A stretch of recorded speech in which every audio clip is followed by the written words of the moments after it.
Good evening Visakha వాజీ news కి స్వాగతం. నా పేరు మీనా కుంటాల. ముందుగా వాజీ హెడ్లైన్స్ చూద్దాం. ముఖ్యమంత్రి చంద్రబాబు పరిపాలన అపహాస్యం చేసే అర్హత వైఎస్ జగన్మోహన్ రెడ్డికి లేదు.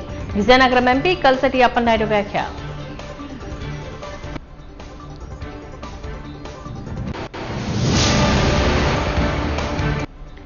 ప్రజల ఓటును చోరీ కానివ్వకుండా పరిరక్షించాలని డిమాండ్ చేసిన దళిత సంఘాల నాయకులు విదసం ఆధ్వర్యంలో జాబితా సవరణ ఆపాలంటూ నిరసన బాట పట్టిన బూసి వెంకటరమణ.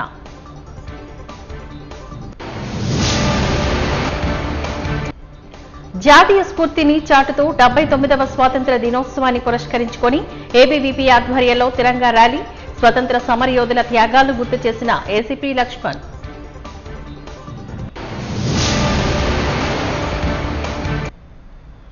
ఇక డీటెయిల్స్ చూద్దాం. 30 సంవత్సరాల తర్వాత పులివెందుల్లోని ప్రజాస్వామ్యబద్ధంగా ఎన్నికలు జరిగాయంటూ విజయనగరం ఎంపీ కల్సటి అప్పలనాయుడు అన్నారు. రామ్నగర్ పార్టీ కార్యాలయంలో ఏర్పాటు చేసిన విలేకరుల సమావేశంలో కల్సటి మాట్లాడారు. సీఎం చంద్రబాబుపై జగన్ చేసిన వ్యాఖ్యలను ఖండించారు. సీఎం చంద్రబాబు వయస్సు, పరిపాలన కోసం మాట్లాడే హక్కు జగన్ కు లేదని అన్నారు. దేశంలోని ఆదర్శవంతమైన పాలన చంద్రబాబు అందిస్తున్నారని తెలిపారు. వైసీపీ ప్రభుత్వ హయాంలో కుప్పంలో ప్రజాస్వామ్యాన్ని కూనీ చేసి గెలిచారంటూ విమర్శించారు. కనీసం నామినేషన్లు కూడా వేయకుండా గెలిచిన ఘనత వైసీపీదేనంటూ ఎద్దేవా చేశారు. ప్రశాంత వాతావరణంలో పులివెందుల ప్రజలు ఓటు హక్కును వినియోగించుకున్నారని తెలిపారు. వైసీపీ నాయకులు పోలీసు యంత్రాంగంపై అసత్య ప్రచారాలు చేస్తున్నారంటూ మండిపడ్డారు. గతంలోని వైసీపీతో అంటగాగిన అధికారులు జైలు పాలైన పరిస్థితులు చూశామని చెప్పారు.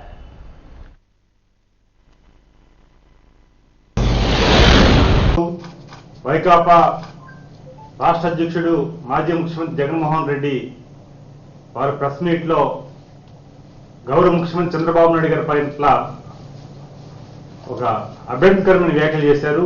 దీనిని మీ ద్వారా మేము ఖండిస్తున్నాను. ఎందుకంటే ఆయన వయసు కోసం మాట్లాడుతున్నాడు. గతంలో కూడా చెప్పాం, చంద్రబాబు నాయుడు గారు పరిపాలన కోసం కానీ, ఆయన వయసు కోసం కానీ, లేకపోతే ఆయన పనితీరు కోసం కానీ మాట్లాడే హక్కు అర్హత మీకు లేదు. ఎందుకు చెప్తున్నానంటే, ఈరోజు 75 సంవత్సరాలు ఉన్న చంద్రబాబు నాయుడు గారు నవయువకుల్లాగా ఈరోజు పరిపాలన చేసి యావత్తు దేశానికి ఒక ఆదర్శవంతంగా పరిపాలన చేస్తున్నారు. ఈరోజు మెంబర్ ఆఫ్ పార్లమెంట్ గా అప్పలనాయుడు చెప్పిందో లేకపోతే తెలుగుదేశం పార్టీ కుటుంబ సభ్యుడిగా చెప్పింది కాదు. ఇది సాక్షాత్తు ప్రధానమంత్రి గారు, ఈరోజు విశ్వగురువు అయిన ప్రధానమంత్రి నరేంద్ర మోదీ గారు ఎన్నో సభలో చెప్పిన విషయాలు ఈ విషయాలు. అలాగే చాలా మంది కేంద్ర మంత్రులు కానీ, ప్రజాస్వామ్యవాదులు కానీ, భారతదేశంలో సీనియర్స్ ఉన్న నాయకత్వం కానీ, దేశ విదేశాలు ఉన్న పారిశ్రామికవేత్తలు కానీ, లేకపోతే ప్రజాస్వామ్యాన్ని గౌరవించే వ్యక్తులు కానీ చెప్తున్న మాట ఇది.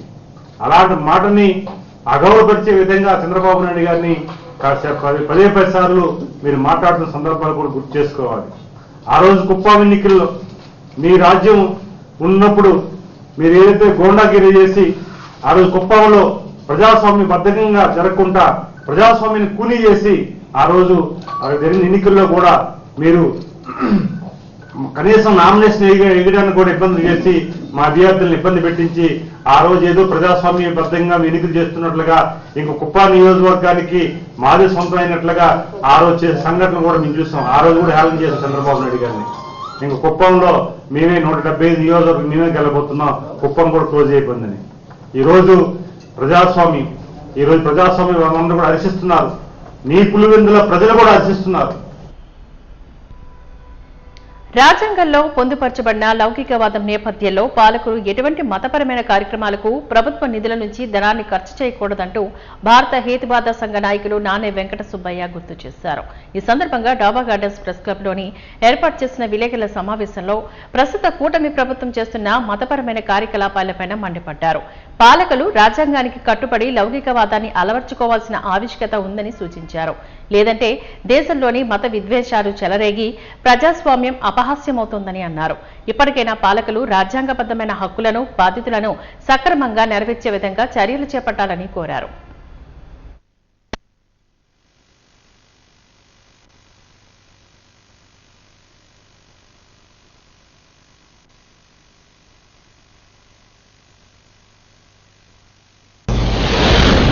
మనది రాజ్యాంగంలో లౌకికవాదం రాసుకున్నాము. సెక్యులరిజం అంటే పాలనలో ఎక్కడ మతపరమైన ఆచార వ్యవహారాలు పాటించకూడదు, అందుకోసం ప్రభుత్వం 5 పైసలు కూడా ఖర్చు పెట్టకూడదు అనేది లౌకికవాదం యొక్క ప్రధాన ఉద్దేశం. అయితే ఈరోజు పాలకులు ఆ మాటను మర్చిపోయారు. మీకు తెలుసు, మన దేశ ప్రధాని పార్లమెంటు నూతన భవనం ప్రారంభమప్పుడు 100 మంది బేతాళ మంత్రులను తీసుకొచ్చి వాళ్ళకి సాష్టాంగ పడ్డాడు. మన 150 కోట్ల దేశ జనాభాని వాళ్ళకి సాష్టాంగ పడినట్లుగా చేసి వాళ్ళని అవమానపరిచాడు. 1955లో నెహ్రూ ప్రధానిగా ఉన్నప్పుడు నాగార్జున సాగర్ డ్యామ్ శంకుస్థాపనకు వచ్చి ఆయన ఎక్కడ కూడా పూజలు పునస్కారాలు బ్రాహ్మణులు మతపరమైన ఆచారాలు చేయలే, టెంకాయ కొట్ల, దీపం వెలిగించి జాతికి అంకితం చేసుకొని ఆధునిక దేవాలయాన్ని అన్నాడు. అలా ఉండాలి పాలకులు అనేవాడు. అయితే ఈరోజు మన పాలకులు దాన్ని మర్చిపోయారు. రాజ్యాంగంలో రాసుకున్న సెక్యులరిజాన్ని మర్చిపోయారు. ఆర్టికల్ 51 AHలో మనం రాసుకున్నాం. 1976లో ఇందిరాగాంధీ 42వ రాజ్యాంగ సవరణ ద్వారా ప్రవేశపెట్టింది. ఏమిటంటే ఆర్టికల్ 51 AHలో ప్రసిద్ధ తత్వాన్ని పెంచాలి, శాస్త్రీయ ఆలోచన పెంచాలని రాసుకున్నాం. దాన్ని మర్చిపోయారు. దాన్ని మర్చిపోయి ఈరోజు మన పాలకులు వాళ్ళు ఇష్టం వచ్చినట్టుగా మత సొంత ఆచారాలని ప్రభుత్వ పరంగా చేస్తున్నారు. ఈరోజు పుట్టపర్తి సాయిబాబా శతదినోత్సవాన్ని మన ఆంధ్రప్రదేశ్ గవర్నమెంట్ ప్రభుత్వ పండుగ చేయాలని నిర్ణయించుకుంది. ఏ రకంగా చంద్రబాబు గారు దీన్ని నిర్ణయించాడు. ఇంతవరకు ఏ బాబా పుట్టినరోజును కూడా మన దేశంలో జరిపిన ప్రభుత్వ పండుగ జరపలేదు. డేరా బాబా ఉన్నాడు, ఆశారాం బాబా ఉన్నాడు, కల్కే బాబా ఉన్నాడు, వీళ్ళంతా నిత్యానంద బాబా ఉన్నాడు. వీళ్ళందరూ రకరకాల ఆరోపణలు జైళ్ళకు పోయి ఉన్నారు. సాయిబాబా మీద కూడా ఎన్నో ఆరోపణలు ఉన్నాయి. మరి ఇలాంటి బాబాల పుట్టినరోజున ప్రభుత్వ పండుగ ఎలా జరుపుతారు చంద్రబాబు గారు చెప్పాల్సిన పని ఉంది. ఎందుకంటే మీరు చాలా హైటెక్ ముఖ్యమంత్రి, మంచి పరిపాలన దక్షులుగా మీరు పేరు పొందారు, మేము అభినందిస్తున్నాం. అంతేకాదు 2001లో మీరు ముఖ్యమంత్రిగా ఉన్నప్పుడు మూఢనమ్మకాల నిర్మూలన జన్మభూమిలో చేరుస్తానని ప్రకటించారు. మేము అభినందించాం, చాలా సంతోషం. మరి ఆ రకంగా ఉన్నారు. మరి ఇప్పుడు మీరు మోడీ గారు స్నేహం చేసినా చెడిపోయారేమో, మీ ధైర్యంతో పోయిందని మేము అనుకుంటున్నాం. కానీ మీరు మంచి వాళ్ళే, మీకు ఎక్కడ ఈ చాలా ఆలోచనలు లేవు. కానీ ఇప్పుడు పుట్టపర్తి బాబా శతదినోత్సవాన్ని మీరు ప్రభుత్వ పనులకు ఏ రకంగా చేస్తారు? ఆయన ఏమి చెప్పి, ఆయన సందేశం ఏమిటి? సాయిబాబా ఏ సందేశం ఇస్తారు ముఖ్యంగా మీకు? ఆయన ప్రభుత్వం చెప్తుంది. ఎందుకంటే ఆయన హోమోసెక్స్, చీటర్, చిన్న మ్యాజిక్లు నేర్చుకొని ఆయన నా మహాచాలు అన్నాడు. మరి సాయిబాబా చిన్న మ్యాజిక్లు నేర్చుకొని మహాచాలుగా మోసగించాడు జనాన్ని అని మీరు సందేశం ఇస్తారా సాయిబాబాని గురించి? ఒక హోమోసెక్స్ ఈ రకంగా చేయాలని సాయిబాబా చేశాడుగా, కొన్ని 100 మంది చేశాడు సాయిబాబా. యూరోపియన్స్ మీకు చెప్తాను, సాయిబాబా ఇదిగో కొన్ని 100 మంది యూరోపియన్స్ని చేసినట్టు సాక్ష్యాలు ఉన్నాయి. మరి సాయిబాబా గురించి ఏమి సందేశం ప్రభుత్వం మనకిస్తుంది, ప్రజలకు ఇస్తుంది? భారత రాజ్యాంగానికి ఆర్ఎస్ఎస్ రూపంలోనే ముప్పు పొంచి ఉందని కుల వివక్ష పోరాట సమితి నాయకులు వైరాజు ఆరోపించారు. ఈ మేరకు డాబా గార్డెన్స్ అంబేద్కర్ విగ్రహం వద్ద కుల వివక్ష వ్యతిరేక పోరాట సంఘం దళిత హక్కుల పోరాట సమితి ఆధ్వర్యంలోని ధర్నా కార్యక్రమాన్ని నిర్వహించబడింది. ఈ సందర్భంగా వారు మాట్లాడుతూ, మన దేశంలో ఎన్నో సంస్కృతులు, సాంప్రదాయాలు, మరెన్నో కులాలు, మతాలు ఉన్నప్పటికీ 77 సంవత్సరాలుగా ఐక్యంగా నిలిచి ఉన్నామని, అది భారత రాజ్యాంగ ఫలితమేనని అన్నారు.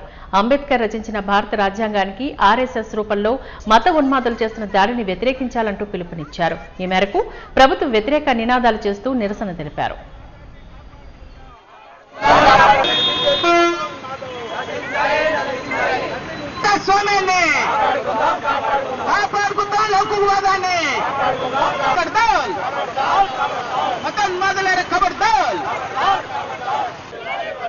భారత రాజ్యాంగాన్ని కాపాడుకుందాం. ప్రజాస్వామ్యం, లౌకిక తత్వం, అలాగే సమైక్యవాదాన్ని కాపాడాలని, రాజ్యాంగం మీద జరుగుతున్న దాడి నుంచి మనం అందరూ కూడా బీజేపీ నుంచి ఈ రాజ్యాంగాన్ని కాపాడాలని కోరుతూ ఈరోజు ఈ కార్యక్రమం నిర్వహించడం జరుగుతుంది. బీజేపీ ప్రభుత్వం అధికారంలోకి వచ్చిన తర్వాత రాజ్యాంగం మీద విపరీతమైన దాడి జరుగుతుంది. మొత్తం దళితులకి, బలహీన వర్గాలకి, ఎస్టీ బీసీలకి, మైనారిటీలకి, అలాగే క్రిస్టియన్లకి అందరి మీద విపరీతమైన దాడులు జరుగుతున్నాయి. ఎన్నికల ముందు మోడీ గారు మాకు పూర్తి అధికారం ఇస్తే రాజ్యాంగాన్ని మార్చేస్తామనేసి ఆనాడు ప్రకటించారు. దేశవ్యాప్తంగా ఎన్నికల ముందు పెద్ద ఎత్తున దాని మీద వ్యతిరేకత వచ్చింది. దాంతో మోడీ తోక ముడుచుకొని ఆ రాజ్యాంగాన్ని మార్చిపోవని ప్రకటించవలసిన పరిస్థితి వచ్చింది. ఈరోజు చేస్తున్నది ఏమిటి? రాజ్యాంగం మీద దాడి తెలియకుండానే కులతత్వం, మతతత్వం, అలాగే సనాతన ధర్మం పేరుతో ప్రజల్ని విడదీయడానికి, దేశం యొక్క సమైక్యతని, సమగ్రతని దెబ్బతీసే విధంగా మోడీ, ఆర్ఎస్ఎస్, విశ్వ హిందూ పరిషత్ ఏవైతే ఉన్నాయో ఇవన్నీ కూడా చేస్తున్నాయి. ఈరోజు దీని అంతటికీ కారణం ఏమిటి? ఈరోజు కార్పొరేట్ కంపెనీలు అన్నింటికి కూడా లాభాలు తెచ్చే విధంగా మొత్తం దళితుల మీద, కార్మికుల మీద, విద్యార్థుల మీద, మహిళల మీద, అనేక రకాల వర్గాలు ఏవైతే ఉన్నారో వాళ్ళందరి మీద దాడి జరుగుతుందంటే ఇది రాజ్యాంగం మీద దాడి తప్ప మరొకటి కాదు. రాజ్యాంగాన్ని నిర్వీర్యం చేసి దేశంలో మొత్తం అంతా కూడా దోపిడీని మరింత తీవ్రతరం చేయడానికి బీజేపీ ప్రభుత్వం ఒక వ్యూహం కొనసాగుతుంది. ఈ ప్రమాదం నుంచి మన దేశాన్ని కాపాడుకోవాలి.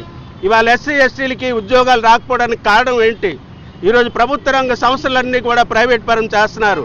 విద్యార్థులకి హక్కులు లేకుండా వాళ్ళకి స్కాలర్షిప్లు, అలాగే ఉన్నత విద్యలకి కావాల్సిన నిధులు కేటాయించుకుంటా పెద్ద ఎత్తున ఈ రాజ్యాంగ హక్కులు ఏవైతే ఉన్నాయో దాని మీద దాడి జరుగుతుంది. విశాఖ ఉత్తర నియోజకవర్గంలో పార్టీలకు అతీతంగా అభివృద్ధి శరవేగంగా జరుగుతోందని ఎమ్మెల్యే విష్ణుకుమార్ రాజు తెలిపారు. అంబేద్కర్ కాలనీ మాధవదార వద్ద 33 kV 11 kV భూగర్భ విద్యుత్ కేబుల్ ప్రాజెక్టు 68 కోట్ల రూపాయలతో శంకుస్థాపన కార్యక్రమానికి ముఖ్య అతిథిగా ఆయన హాజరయ్యారు. ఈ సందర్భంగా విష్ణుకుమార్ రాజు మాట్లాడుతూ గత ప్రభుత్వ హయాంలో అభివృద్ధి అంటే అక్రమాలు, అకృత్యాలు, అవినీతితో నిండిపోయాయని, ప్రస్తుతం కూటమి ఆధ్వర్యంలో అభివృద్ధి అంటే ఎలా ఉంటుందో చేసి చూపిస్తామని అన్నారు.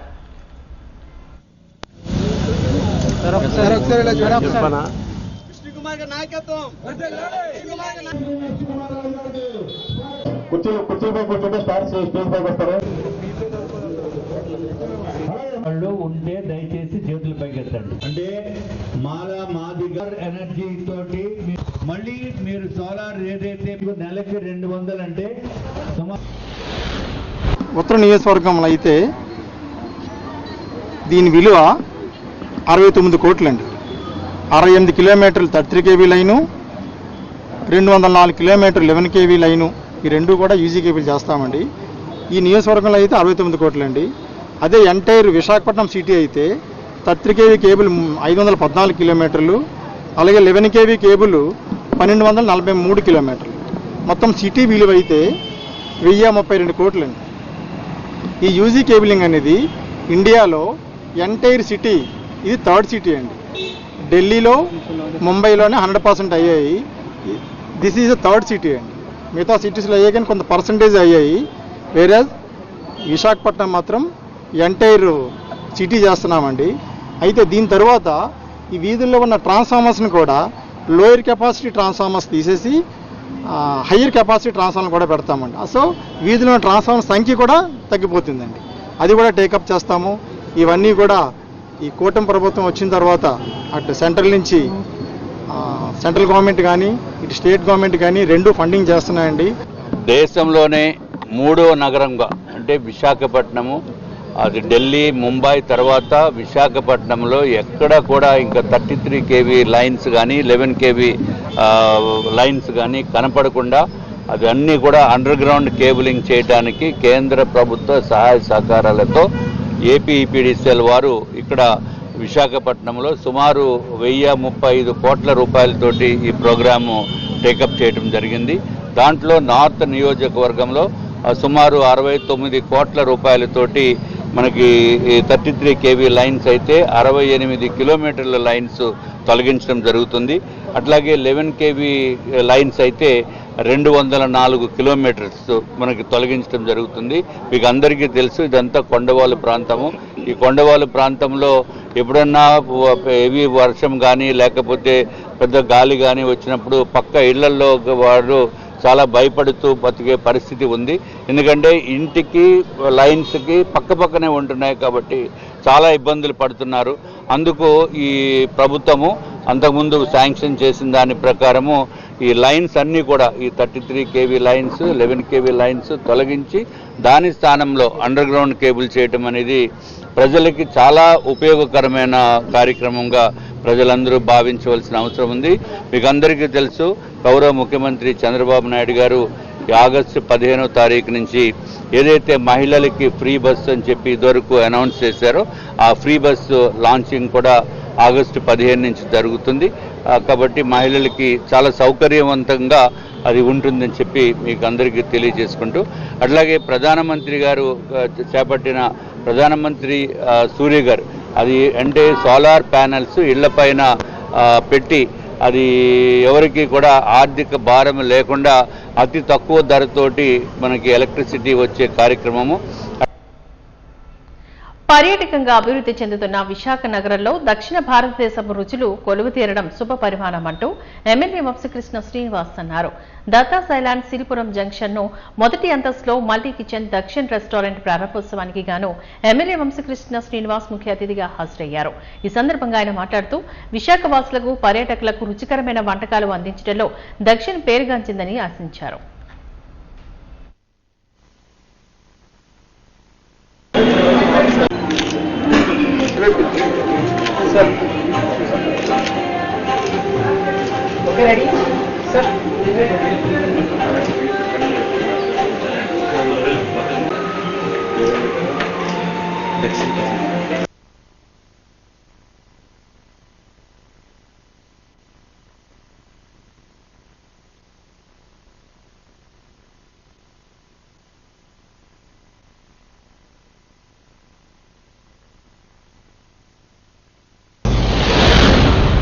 ఈరోజు సిరిపురం జంక్షన్ దత్ ఐలాండ్ బిల్డింగ్లో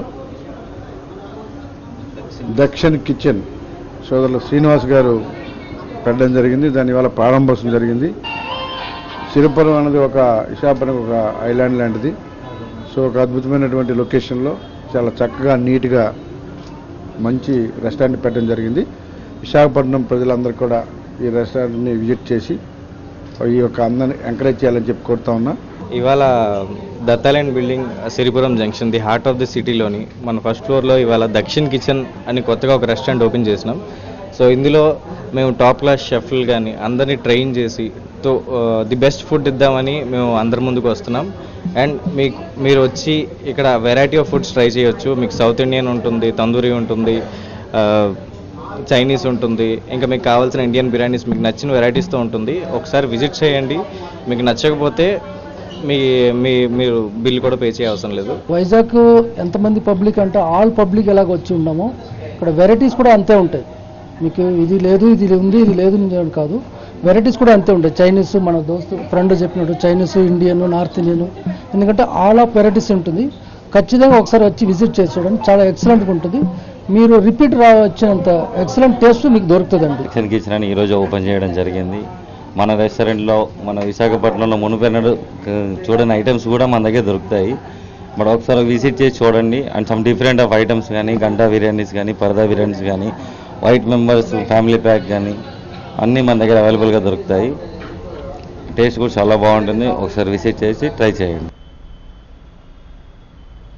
మా ఓటు జరభద్రం విశాఖపట్నం ఆగస్టు. భారత ఎన్నికల కమిషనర్ మా ఓటు జరభద్రం, చోరీ కానివ్వకండి, ఓటు చోరీపైన ప్రజలకు సమాధానం చెప్పండి, బీహార్ ఓటర్ జాబితా సమగ్ర సవరణ ఆపండి అంటూ బిదసం విస్తృత దళిత సంఘాల ఐక్యవేదిక రాష్ట్ర సమితి convener doctor Busi Venkatrao demand చేశారు.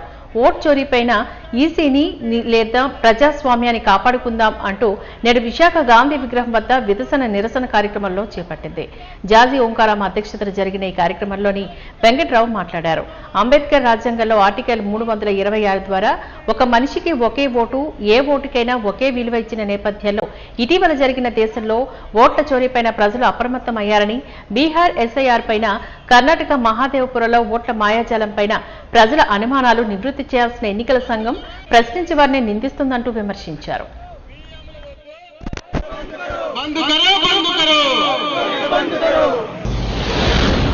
ఈ భారతదేశంలో ప్రతి వ్యక్తికి కూడా 18-19 సంవత్సరాల వ్యక్తికి కూడా ఓటు హక్కు బాబాసాహెబ్ అంబేద్కర్ రాజ్యాంగం ద్వారా ఇచ్చాడు. అలాంటి ఓటుని ఈరోజు ఎలక్షన్ కమిషను కుక్క చెంపిన విస్తరలో తయారు చేసింది. ఈరోజు ప్రతి పౌరుడు కూడా అనుమానం వస్తుంది, నా ఓటుని నిజంగా ఏ పార్టీకి వేస్తున్నానో అది గెలుస్తుందా లేదా అనుమానం వస్తుంది. ఇది ఎప్పటి నుంచి స్టార్ట్ అయిందంటే ఈ ఈవీఎంలు మనకొద్దు, బ్యాలెట్టే ముద్దు. అమెరికా దేశం లాంటిది కూడా ఈరోజు బ్యాలెట్ వాడుతూ ఉంటే మన దేశంలో ఈవీఎంలు ఎందుకు వాడుతున్నాం? ఈవీఎం రద్దు చేయమని ఎప్పుడు 2014 తర్వాత మేధావులు అందరూ కూడా చెప్తున్నారు ఈవీఎంల వల్ల నష్టం జరుగుతుంది, ట్యాంపరింగ్ జరుగుతున్నాయి, ఇవన్నీ చెప్తూ ఉన్నారు. అయితే ఈ ఈవీఎంలే కొనసాగిస్తున్నది. ఎలక్షన్ కమిషన్కి ఏం అడిగారు? ప్రజలు అడిగారు, మేధావులు అడిగారు, సుప్రీంకోర్టు లాయర్లు అడిగారు. దీని నిరసన దేశవ్యాప్తంగా ఉంది. ప్రపంచ దేశాల్లో ఈవీఎంలో మాయ జరుగుతుందని చాలామంది నిపుణులు చెప్తూ ఉన్నారు.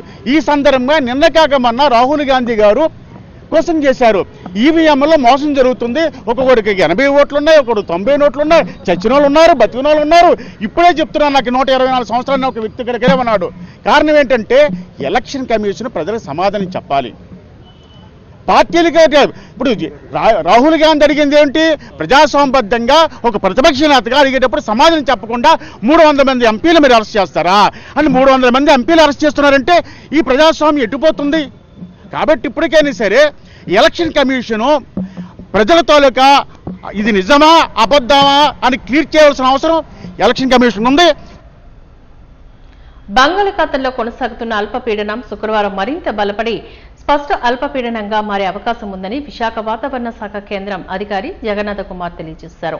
పశ్చిమ మధ్య వాయువ్య బంగాళాఖాతంలో కొనసాగుతున్న అల్పపీడనం పశ్చిమ వాయువ్య దిశగా ఉత్తరాంధ్ర, ఒడిశా వైపు కదిలే అవకాశం ఉందని పేర్కొన్నారు. దీని ప్రభావంతో రాగల వారం రోజుల పాటు కోస్తాంధ్రలో వర్షాలు పడే అవకాశం ఉందని తెలియజేశారు. గురువారం శ్రీకాకుళం, పార్వతీపురం, మన్యం, అల్లూరి, విజయనగరం, నంద్యాల, పల్నాడు జిల్లాలకు గాను ఎల్లో హెచ్చరికలు జారీ చేసినట్లుగా చెప్పారు. గడిచిన 24 గంటల్లో ఏలూరులోని 22, ముమ్మడివరంలో 18, అమలాపురంలో 13 సెంటీమీటర్ల వర్షపాతం నమోదైంది. కళింగపట్నం, విశాఖ, కాకినాడ, మచిలీపట్నం పోర్టుల్లో ప్రమాద సూచికను ఎగరేశారు. 7.6 కిలోమీటర్ల ఎత్తు వరకు కొనసాగడంతో పాటు దక్షిణ దిశకు వంగి ఉన్నది. ఇది రాబోయే 24 గంటల్లో పశ్చిమ వాయువ్య దిశలో పయనించి దక్షిణ ఒడిశా, ఉత్తర కోస్తా ఆంధ్రప్రదేశ్ తీరాల గుండా పయనించే అవకాశం కనిపిస్తుంది. మరియు ఋతుపవన ద్రోణి ఈరోజు బికనేర్, బనస్థలి, గుణ, దామోలి, బిలాస్పూర్, కళింగపట్నం నుండి అల్పపీడన ప్రాంతం మీదుగా పయనిస్తుంది. మరియు నిన్న ఉన్న తూర్పు పడమర ఉపరితల ద్రోణి ఈరోజు మధ్య బంగాళాఖాతం నుండి ఈశాన్య అరేబియా సముద్రం వరకు విస్తరించి ఉన్నది. అనగా ఈ అల్పపీడన ప్రాంతం మీదుగా తెలంగాణ, ఉత్తర మహారాష్ట్ర, దక్షిణ గుజరాత్ మీదుగా 1.5 నుంచి 3.1 కిలోమీటర్ల ఎత్తు వరకు విస్తరించి ఉండటంతో పాటు దక్షిణ దిశకు వంగి ఉన్నది. నిన్న ఉత్తరప్రదేశ్ పరిసర ప్రాంతాల్లో ఉన్న ఉపరితల ద్రోణి ఈరోజు లెస్ మార్క్ అయింది. పైన చెప్పుకున్న 3 సినాప్టిక్ సిచ్యువేషన్స్ వల్ల రాష్ట్రంలో రాబోయే వారం రోజులు చెదురుముదురుగా వర్షాలు ఉండే అవకాశం ఉంది. ముఖ్యంగా మొదటి రోజు అధిక ప్రాంతాల్లో తేలికపాటి నుంచి మోస్తరు వర్షపాతం. VMRDA association of VUDA plot owners ఆధ్వర్యంలోని ద్వారకా నగర్ పౌర గ్రంథాలయంలో విలేకరుల సమావేశాన్ని నిర్వహించారు. విఎంఆర్డీఏ బాధితులు తమ సమస్యలు మీడియాకు వివరించారు. సరైన చట్టపరమైన పరిశీలన లేకుండా అమ్మిన స్థలాలను అమ్మకాలను రద్దు చేయడం సరికాదని అన్నారు. ప్రభుత్వంపైన నమ్మకంతో తాము ఆ స్థలాన్ని కొనుగోలు చేశామంటూ వెల్లడించారు. అధికారులు చొరవ చేపట్టి తమ సమస్యను పరిష్కరించాలని కోరారు. ఎకరానికి 750 గజాలు ఇచ్చారు.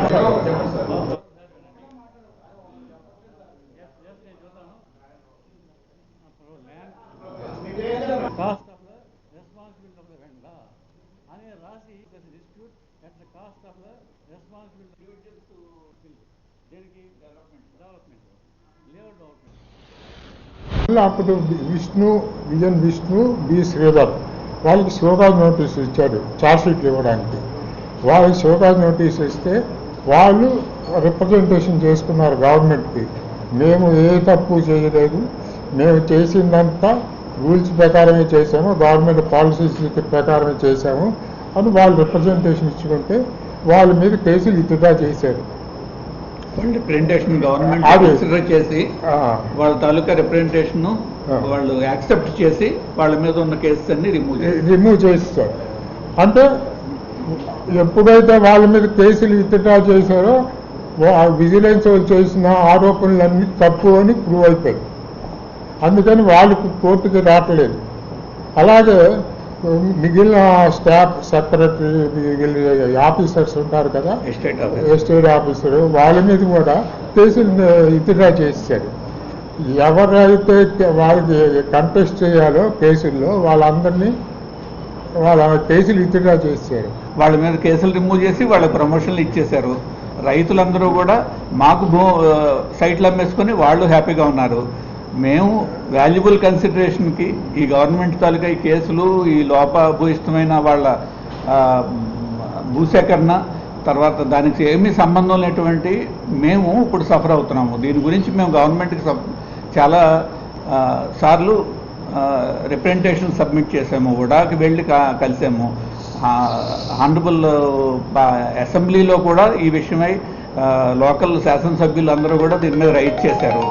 దీని మీద గవర్నమెంట్ ఎటువంటి చర్య తీసుకోకుండా ఎప్పుడూ కూడా దీని మీద ఏంటంటే ఒక ఫ్రాడ్ జరిగింది అని ఒక మాట చెప్పేసి తప్పించేసుకుంటున్నారు.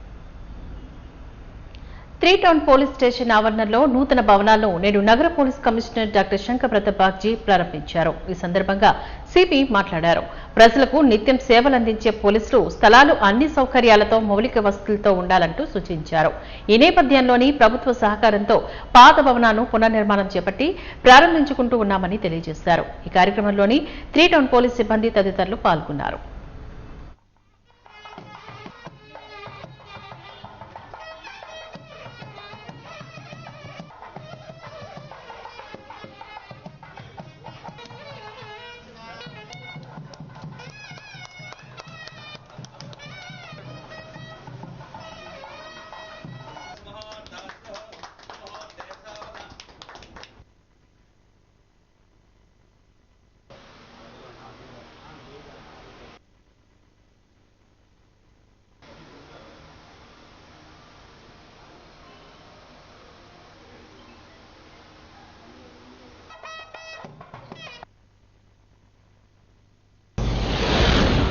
ఒక పేపర్లో నేను చదివాను, ఈ 3 టౌన్ స్టేషన్లో లీకేజ్ రకరకాల ప్రాబ్లమ్స్ ఉన్నాయని.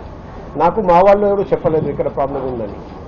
సో పేపర్ చదివి నేను తెలుసుకున్నాను ఇక్కడ ప్రాబ్లం ఉంది. నేను కూడా రాత్రిపూట వచ్చాను 2-3 టైమ్స్, నాకు కూడా లీకేజ్ కనపడలేదు. కానీ మా పాత్రికేయులకు ధన్యవాదాలు, కృతజ్ఞతలు. మీరే మా దృష్టికి తీసుకొచ్చారండి. ఆ రిపోర్ట్ చదివి వెంటనే నేను ఆర్డర్ ఇచ్చాను, ఇది రినోవేషన్ చేయాలి, రిపేర్ చేయాలి. లాస్ట్ కొన్ని నెలల్లో మన ఏడీసీపీ సిఆర్ చాలా కృషి పడ్డారండి. ఆ కాంట్రాక్టర్ గారికి ధన్యవాదాలు. AP police housing corporation engineers కూడా మానిటర్ చేశారండి, సూపర్వైజ్ చేశారండి. దాదాపు 5.5 లక్షలతో ఇది చేశాము ఈ పని. అందులో ప్లాస్టరింగ్, డిలాపిడేటెడ్ ప్లాస్టరింగ్ తీసేసి కొత్త ప్లాస్టరింగ్ పెట్టడం జరిగింది. లీక్ ప్రూఫింగ్ ట్రీట్మెంట్, మెట్లు కూడా రిపేర్ చేయడం జరిగింది. Exterior painting, interior painting, compound wall painting ఇవన్నీ చేయడం జరిగింది. ఇప్పుడు చూస్తే ఎక్కడ లీకేజ్ ఉండదు, ఒక కొత్త లుక్ వచ్చేసింది. మన అందరికీ తెలుసు 3 టౌన్ పోలీస్ స్టేషన్ చాలా ముఖ్యమైన పోలీస్ స్టేషన్. ఇది చాలా డెన్స్లీ పాపులేటెడ్ ఏరియా. రెగ్యులర్గా ఇక్కడ క్రైమ్ ప్రోన్ ఏరియా కాబట్టి చాలా హెవీ పోలీస్ స్టేషన్, వర్క్లోడ్ ఉన్న పోలీస్ స్టేషన్. డిగ్రీ పట్టాతో పాటు ఎంఎన్సీ కంపెనీలో ఉద్యోగం అనేది ప్రతి ఒక్క విద్యార్థి కళ అంటూ ఆ కళను సహకారం చేసుకుని నిలీజ్యం పొందిన విద్యార్థులను, వారి తల్లిదండ్రులను వినూత్న రీతిలో విజయోత్సవ పురస్కార సభను ఆదిత్య యాజమాన్యం కన్వెన్షన్ సెంటర్ను నిర్వహించారు. ఈ సందర్భంగా ఆదిత్య విద్యా సంస్థల చైర్మన్ డాక్టర్ ఎన్ శేషారెడ్డి మాట్లాడారు. 24-25 విద్యా సంవత్సరం ముగియక ముందే విశాఖ ఆదిత్య డిగ్రీ కళాశాలలోనూ ఫైన్ ఇయర్ విద్యార్థులు 5,415 ఉద్యోగాలు పొందారని తెలిపారు. ఈ అభినందన కార్యక్రమానికి ముఖ్య అతిథులుగా పలువురు ప్రజాప్రతినిధులు హాజరయ్యారు. ఈ సందర్భంగా వారు మాట్లాడుతూ ఆదిత్య అచీవర్స్ డే 2025 పురస్కార సభకు విచ్చేసిన తల్లిదండ్రులను, విద్యార్థులను అభినందించారు. విద్యార్థులకు క్రమశిక్షణ, వ్యక్తిత్వ వికాస, ఉన్నత విద్యలతో పాటు పేరు పొందిన కంపెనీల్లో ఉద్యోగం అత్యవసరమని ఎంపీ శ్రీ భరత్ హితో పలికారు.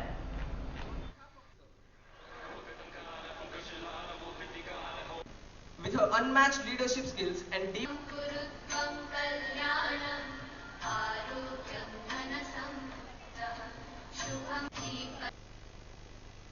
ఈరోజు 30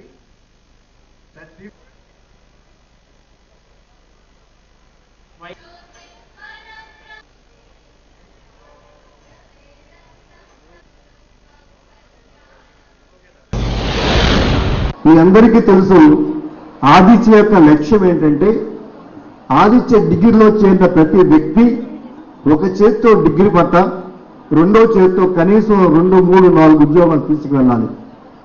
ఇది మా లక్ష్యం, మా ఆశయం, మా విజన్. దీనికోసం ఎక్కడా రాజీ పడకుండా ప్రతి విద్యార్థి కూడా 1 కాదు 2 కాదు, ఇప్పుడు వేళ చూసారు మీకు 33 ఉద్యోగాలు తీసుకొచ్చింది ఒక అమ్మాయి. 1, 2, 3, 10 కాదు 33 జాబ్స్ ప్లేస్మెంట్స్ రావడం జరిగింది. మేము ఒకటే మాట చెప్పాము, ఆదిత్య డిగ్రీ కాలేజీలో job is not a chance, it is a choice. It is not a chance, ఏదో వచ్చిన జాబ్ జాయిన్ అవడం కాదు, ఇట్స్ ఏ చాయిస్. నువ్వు సెలెక్ట్ చేసుకో ఏ జాబ్ కావాలో అనే విధంగా ఈ ఆదిత్య డిగ్రీ కళాశాల ప్రారంభించిన దగ్గర నుంచి నేటి వరకు కూడా ఈ ఉద్యమంగా మనం భావిస్తూ చేస్తూ ఉన్నాం. ఒక చిన్న విషయం చెప్పి నేను ముగిస్తాను. ఇంకేదంటే మన ఎంపీ గారు he want to interact with the students, he want to get the information from the students, so he want to give a piece of advice. So దానికి ఎక్కువ అవకాశం ఇద్దాం. మనం డిగ్రీ కాలేజీ ప్రారంభించినప్పుడు కొంచెం బాగా ఉండేది నాకు.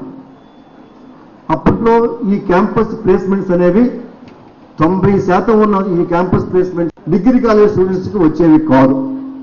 నేను చాలా మంది హెచ్ఆర్స్తో మాట్లాడేవాడిని, అయ్యా డిగ్రీ కాలేజ్ స్టూడెంట్ ఏ విధంగా ఇన్ఫీరియర్, ఒక బీటెక్ స్టూడెంట్ వాడు 4 years అవుతున్నాడు, ఒక బీసీఏ స్టూడెంట్ అతను కూడా 3 years అవుతున్నాడు. అతను చదివినటువంటి సబ్జెక్ట్స్ ఓ సి లాంగ్వేజ్ కానీ, జావా కానీ, డేటాబేస్ కానీ, వాట్ ఎవర్ ఇట్ మేబీ, వాళ్ళు కూడా 21 engineering subjects, 21 computer science subject చదువుతుంటే ఒక బీసీఏ స్టూడెంట్, ఒక బీటెక్ స్టూడెంట్ మాత్రం 25 సబ్జెక్ట్స్ అవుతున్నాడు. సో కాబట్టి వాళ్ళు ఏ విధంగా తీసిపోవాలని చెప్పేసి నేను పోరాడి జరిగింది. సో ఆ విధంగా ఈవేళ ఇంచుమించు మోర్ దెన్ 70 కంపెనీస్, 70 కంపెనీస్ ముందు మాకివ్వండి ఛాన్స్ అని చెప్పేసి ఇవాళ చాలా కంపెనీస్ ఆల్మోస్ట్ గ్రూపు శేషారెడ్డి గారు అంతా వైఎస్ఆర్సీపీతో క్లోజు, మీరు వెళ్ళకూడదు అక్కడికి అని. సో నేను ఆలోచించాను. నేను ఇక్కడ రావడానికి 2 కారణాలు ఉన్నాయి. ఒకటి, వైఎస్ఆర్సీపీ నాయకులు ప్రవర్తించే విధానంలో నేను ప్రవర్తిస్తే వాళ్ళకు నాకు తేడా ఉంది. వాళ్ళు నాకు ఇచ్చిన గిఫ్ట్ ఏంటంటే లాస్ట్ 5 years గీతంని ఎట్లాగో అటాక్ చేయాలి, మధ్యరాత్రి వచ్చి మా గోడ నిరగొట్టడం, దాని తర్వాత ఇంకో 2 సార్లు మధ్యరాత్రి రావడం. It was unfortunate. కానీ there is a saying, an eye for an eye will make the world blind. So I don't subscribe to that belief that నాకేదో చేశారు కాబట్టి నేను వాళ్ళలాగా ప్రవర్తించాలి, లేకపోతే నేను వైసీపీకి క్లోజ్గా ఉన్న వాళ్ళకి నేను మాట్లాడకూడదు, అట్లా పెట్టుకోండి first. Next, this is educational organisation, this is not a political organisation. ABVP జిల్లా కన్వీనర్ నితిన్ ఆధ్వర్యంలో జాతీయ స్ఫూర్తిని చాటుతూ 79వ స్వాతంత్ర్య దినోత్సవాన్ని పురస్కరించుకుని తిరంగా ర్యాలీని చేపట్టారు. కార్యక్రమానికి ముఖ్య అతిథిగా ఈస్ట్ జోన్ ఏసీపీ లక్ష్మణమూర్తి హాజరయ్యారు. ఈ సందర్భంగా ఏసీపీ మాట్లాడుతూ దేశ ప్రజల స్వాతంత్ర్యం కోసం సమరయోధుల త్యాగాలను గుర్తు చేశారు. యువత స్వాతంత్ర్య స్ఫూర్తిని కలిగి ఉండాలని, జాతీయతను పెంపొందించుకోవాలి అంటూ పిలుపునిచ్చారు. ఈ కార్యక్రమంలోని ఏబీవీపీ నగర కార్యదర్శి ప్రసాద్ ధనుష్ తో పాటు కార్యకర్తలు, విద్యార్థులు తదితరులు పాల్గొన్నారు.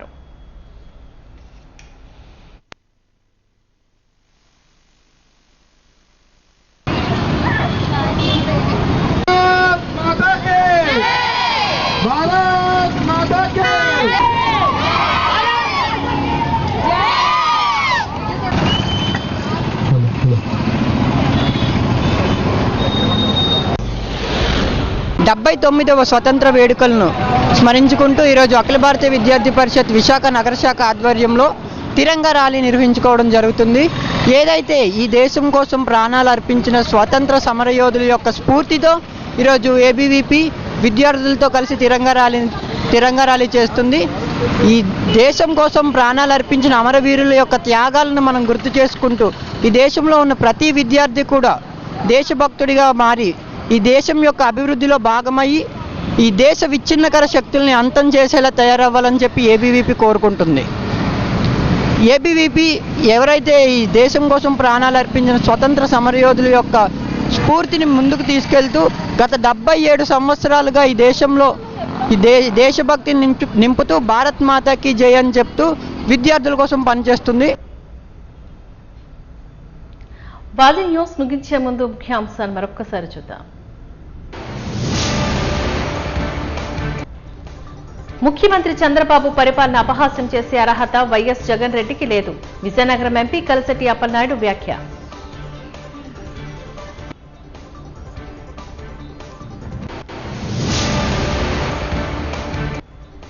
ప్రజల ఓటును చోరీ కానివ్వకుండా పరిరక్షించాలని డిమాండ్ చేసిన దళిత సంఘాల నాయకులు. విదసం ఆధ్వర్యంలో జాబితా సవరణ ఆపాలంటూ నిరసన బాట పట్టిన బూసి వెంకటరమణ.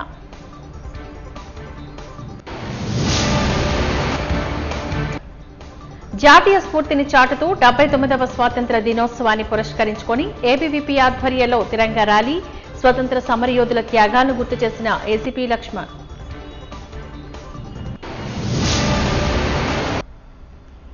బాజీ న్యూస్ ఇంతటితో సమాప్తం. నమస్కారం.